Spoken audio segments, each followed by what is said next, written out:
Hello, everyone, and welcome back to Talk Sara English with Sara, the channel where learning English feels simple, practical, and fun. Hi, Sarah. Hi, everyone listening from all over the world. I'm really excited today because we're going to talk about phrasal verbs, which are very common in English, but sometimes confusing. I can see that smile on your face, Mike. You look like someone who's ready to dive into new English expressions. That's exactly right. I often hear phrases like break down, look after, or turn up, but I never know exactly how to use them correctly in everyday conversations. Perfect. Today, we'll take them step by step.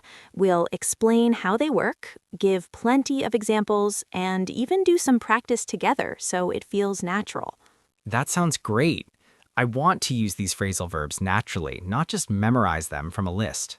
Exactly. Let's start with the verb break.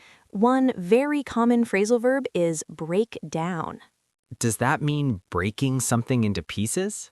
Not really. Breakdown often means that something stops working. For example, you could say, "My car broke down on the way to work this morning." Oh, so it's about a machine or equipment failing. Yes, exactly. And interestingly, it can also be used for emotions. If someone is very sad or overwhelmed, you can say, "She broke down when she heard the news," which means she started crying or lost control of her feelings. That's interesting. So the same phrasal verb can be used for both cars and feelings? Yes, context is very important. For instance, if I tell you, "The washing machine broke down last night," you immediately know it's the machine, not someone crying. But if I say, "He broke down in the middle of the exam," you know it's about emotions. I see. That makes sense. And break by itself? Break alone usually means damaging something physically. For example, "I accidentally broke my phone." But when you add down, it changes completely to stopping or failing. Got it. So particles really change the meaning. Exactly. Now let's talk about look. One common phrasal verb is look after. That means taking care of someone, right? Yes, that's right. If you say, "I'm looking after my niece this weekend," it means you're taking care of her. It's about responsibility. So it could be for people or even things? Absolutely. You could also say, "I'm looking after the office documents while my colleague is away," which means you're responsible for keeping them safe and organized. And that's different from just look, right? Because look alone is about observing. Exactly. Look alone is about observing. For example, "Look at that bird." But look after is about care. And then there's look for, which completely changes the meaning again. Oh, yes. Look for is searching for something, right? Like I'm looking for my keys? Perfect. You're getting it. The particle changes everything. That's why phrasal verbs can be tricky at first, but very useful once you understand them. This makes sense now. And what about turn? I hear turn up a lot. Turn up usually means to appear or arrive somewhere. For example, "He didn't turn up for the meeting." Or if you find something unexpected, "The missing book turned up under the bed." So it can mean a person appears or an object is found. Yes, exactly. And then there's turn down, which usually means refusing something, like, "I had to turn down the job offer because it wasn't suitable for me." And turn on or turn off are for devices, right? Right, you say "turn on the lights" or "turn off the TV." But in informal English, turn on can also mean to attract someone. Context is always important. Wow, one verb with different particles really has many meanings. That's right, and the good news is you'll get used to it with practice. Let's try a few quick examples together. Okay, I'm ready. If your car stops working, you say, My car broke down. "Perfect." And if your neighbor asks you to take care of their dog for the weekend, you say, I'm looking after your dog this weekend. "Excellent." Now imagine a friend doesn't come to the party. You say, He didn't turn up for the party. "Very good." See, you're already applying them in realistic situations. Yes, I like practicing with examples. It helps me remember better than just memorizing rules. Exactly. And one way to get better is to start noticing these phrasal verbs in your own life. For example, yesterday I had to look after my niece while my car broke down on the way to her house, and then she turned up late for our appointment. That's a perfect sentence with all three phrasal verbs. Yes, that's how you start combining them naturally. And soon you'll notice these verbs popping up in conversations, movies, and English videos. I can already imagine myself using these phrasal verbs in real situations. I want to try even longer sentences with multiple verbs. Exactly. That's what we'll explore next. We'll look at phrasal verbs in questions, negative sentences, and more complex examples where you can combine them naturally. That sounds exciting. I feel more confident already just practicing like this. Perfect. And remember, everyone listening, think about your own life and situations where you might use break, look, or turn. That makes learning much faster and more practical. I already have some examples in mind. I want to try mixing them in one sentence for fun. And that's exactly what we'll do in part 2. We'll practice combined sentences, spot common mistakes, and continue building your confidence with phrasal verbs in natural conversation. I can't wait. I want to see how all these verbs connect smoothly in real dialogue. That's the goal. Step by step, example by example, until it feels completely natural. I feel ready to continue and try even more complex sentences next. Perfect. And everyone listening, try thinking of your own situations with break, look, and turn. Next, we'll dive deeper into tricky uses, mistakes, and real conversations where all these phrasal verbs appear naturally. All right, Mike, now that we've introduced break, look, and turn, let's explore some of the more tricky situations where these phrasal verbs can appear. Yes, I want to understand when I might make mistakes or when the meaning changes slightly. Perfect. Let's start with break down again. Remember, we talked about cars or machines breaking down and also people breaking down emotionally. But sometimes learners use it incorrectly in sentences like, my computer broke down yesterday. Oh, I see. That is wrong because it should be past tense. My computer broke down yesterday, right? Exactly. Always pay attention to the tense. And sometimes people say, I broke down my phone, which is also wrong because the meaning changes. You can break a phone physically, but break down for machines or emotions doesn't need a direct object. Ah, so break down is intransitive in these cases. No object is needed. Yes, you got it. And with emotions, you can say she broke down when she lost her wallet, but you don't say she broke down her wallet. That would be very strange. Exactly. Now let's talk about look after in a slightly tricky way. Sometimes learners say, I look after my friend yesterday. That sounds wrong. Yes, because you need the past tense. I looked after my friend yesterday. And sometimes people confuse look after and take care of. They are similar, but look after is more informal and very common in everyday English. Oh, I see. So if I say I take care of my little brother, that's correct, but I look after my little brother works too. Perfect. And then there's look for, which can cause mistakes too. Some learners say, I am looking my keys. Oh, they forget the for. It must be I am looking for my keys, right? Yes, always remember look for is searching. Without for, it changes meaning completely or becomes incorrect. Got it. This seems tricky, but with examples, it's clear. Exactly. And now for turn. One common mistake is with turn up. Some learners say, I turned up the party, meaning they arrived. But the correct usage is, I turned up at the party, or he didn't turn up for the party. Oh, so turn up needs either at for a place or just stands alone for someone arriving. Yes, and then there's turn down, which we said means refusing something, but some learners confuse it with turn off, like saying, I had to turn off the job offer. That would be funny. Yes, you always use turn down for refusing offers, invitations, or proposals, and turn off is usually for devices or sometimes feelings. For example, that smell turned me off. Oh, that is interesting. So turn off can be literal or figurative. Exactly. Now, let's practice combining these verbs in sentences because in real conversations, you often need to use them together.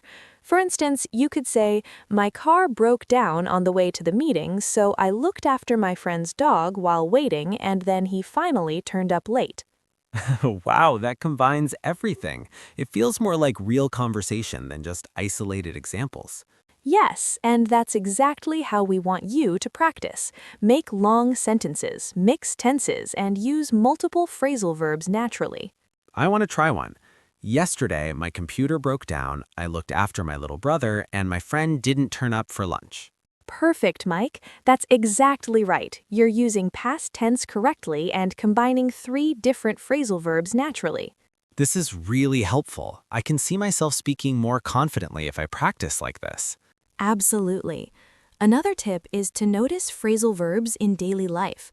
For example, when someone says, "I turned down the invitation," you already know it's a refusal. Or if someone says, "I looked after my grandmother yesterday," you know it's care. Context gives you clues. That makes sense. I also noticed that sometimes the verbs have subtle differences, like look after and take care of are very similar but used slightly differently. Exactly. And sometimes you can combine them for emphasis. "I looked after my niece and took care of her all afternoon." That shows extra responsibility. Oh, that's nice. I like practicing real life situations. Can we try negative sentences too? Of course. For example, with break down, you can say, "My car didn't break down on the way home." And with look after, "I didn't look after my friend yesterday because I was busy." And with turn up? "He didn't turn up for the party last night." See how negative sentences just need didn't plus the base form? That is very useful. And questions? Yes. For example, "Did your car break down yesterday?" "Who looked after your dog while you were away?" "Did she turn up on time?" Practicing questions helps you feel more natural in conversation. I like that. It feels like I can use these verbs in almost every situation now. Exactly, Mike. And when you combine positive, negative, and question sentences, you're ready for almost any conversation in English. I can also imagine storytelling, like yesterday was crazy. My car broke down, I looked after my niece, and my friend didn't turn up, so I waited for hours. Perfect. That's exactly how phrasal verbs appear in real-life storytelling. You're practicing fluency and vocabulary at the same time. I feel more confident already. Can we practice a few more examples with longer sentences? Of course. Let's imagine you're at work. You could say, "The printer broke down just before the meeting, so I looked after organizing the documents, and then my colleague turned up late with the files." That's very practical. I can see myself saying something like that at the office. Yes, and that's why we practice connected sentences. It makes learning phrasal verbs much more natural than isolated examples. I like this method. It feels like I am actually ready to speak and not just study grammar. Exactly, Mike. And in part 3, we will continue with even more advanced exercises, mixed meanings, tricky mistakes, and natural conversation, so that by the end, using these phrasal verbs will feel completely natural. I can't wait. I already feel ready to combine break, look, and turn in many sentences now. That's perfect. And everyone listening, start thinking about your own daily life and how you might use these phrasal verbs. In part 3, we'll take everything we learned so far and make it even more practical with conversations, longer stories, and interactive examples. I have a few situations in mind already, like school, home, and work. I want to try mixing all the phrasal verbs together naturally. Excellent, Mike. That's exactly what we'll do next. Step by step, example by example, until it flows naturally in your speech. All right, Mike. Now that we've practiced break, look, and turn in different situations, let's try using them in longer, more connected sentences so it feels like real English. Yes, I want to see how I can naturally combine these verbs in one story or conversation. Perfect. Let's imagine a day in your life. You might say, yesterday my car broke down on the way to work. While I was waiting for a tow truck, I looked after my little brother because my parents were busy. And then my friend finally turned up to help me. That's exactly the kind of sentence I would say to a friend. It uses all three verbs naturally. Exactly. And notice how we're using past tense because the events already happened. That's very common in storytelling. I also notice that it flows smoothly. I don't have to pause and think about each phrasal verb separately. Yes, that's the goal. With practice, these verbs become part of your natural vocabulary. Now, let's try a slightly tricky one with negative sentences. You could say, the washing machine didn't break down yesterday, but I didn't look after my plants properly, and my colleague didn't turn up for the meeting. That is tricky, but it makes sense. I like practicing negatives because I often forget them. Exactly. And it's also useful to make questions. For example, did your printer break down last week? Who looked after your dog while you were away? Did your friend turn up late again? These are very natural in daily English. I like questions. They help me feel ready for conversation. Yes, and one more tip. Sometimes phrasal verbs can be combined in interesting ways. Imagine this. While I was looking after my niece, my computer broke down, but luckily my friend turned up with his laptop so we could continue working. Wow, that sounds like real life. I can imagine that happening at home or work. Exactly. This is why we focus on realistic sentences. The more you practice them, the easier they become to recall naturally. I want to try one too. I looked after my neighbor's cat all morning. Then my bike broke down on the way to school, and finally my best friend turned up with a spare tire. That's perfect, Mike. You're combining all three verbs in a realistic, flowing story. I feel like I'm finally using English like a native speaker. That's exactly the point. And everyone listening, try thinking about your own daily life, your mornings, school, work, or hobbies. How can you use break, look, and turn? The more examples you make, the easier it becomes. I can already imagine sentences like, I looked after my little brother yesterday because my parents were busy. Then my phone broke down and my friend turned up to help me fix it. Exactly. That's the kind of sentence that feels natural in conversation. Now, let's also talk about mistakes that learners often make even after practicing. Yes, I want to know the common traps. For breakdown, some learners say, my car was breakdown. That is incorrect because the past tense of break is broke. You need to say, my car broke down. Oh yes, that one I need to remember. And with look after, some people forget the after and just say, I looked my brother. That doesn't work. It has to be look after. Right, and for turn up, some learners say I turned up my friend, which sounds like adjusting a volume or something. It must be he turned up or he turned up at the party. Exactly. And with turn down, sometimes learners confuse it with turn off. For example, I turned off the invitation is incorrect. It should be I turned down the invitation. That would be funny. Yes, but it's normal to make mistakes. The important thing is to notice them and practice. I feel like I can catch these mistakes now. Practicing stories and real-life examples really helps. Absolutely. Another tip is to notice these verbs in movies, songs, or English videos. Try to see how people use them naturally in conversation. You'll start recognizing patterns and meanings instantly. Oh yes, I think that will help a lot. I can also practice with my friends and make little stories using these verbs. Perfect, Mike. And now let's do a final practice together. Imagine your morning routine, including things that could go wrong or surprises. Try to combine all three verbs. Okay, this morning I looked after my little sister while my parents were busy. Then my computer broke down just before the online class, but luckily my friend turned up with his laptop and saved the day. Perfect. That is exactly how you want to use phrasal verbs, naturally, in context, and fluently. I feel really confident now. I can create my own sentences for work, school, and home without thinking too much. That's That's wonderful, Mike. And everyone listening, remember, phrasal verbs like break, look, and turn become much easier when you practice them in real-life situations, stories, and conversations. It's about connection and context, not memorization. I can't wait to try more examples with my own life. I think I'll write a few sentences each day and practice speaking them aloud. That's an excellent idea. Daily practice makes these verbs feel completely natural. And remember, don't be afraid to make mistakes. They're part of learning. I will definitely keep practicing. And now I feel ready to tell stories, answer questions, and even correct my friends if they misuse these verbs. That's the spirit. Thank you, Mike, and thank you to everyone listening. Keep practicing these phrasal verbs, create your own examples, and soon break, look, and turn will feel like second nature in English. Thanks everyone for listening. Keep practicing, keep speaking, and enjoy using English naturally.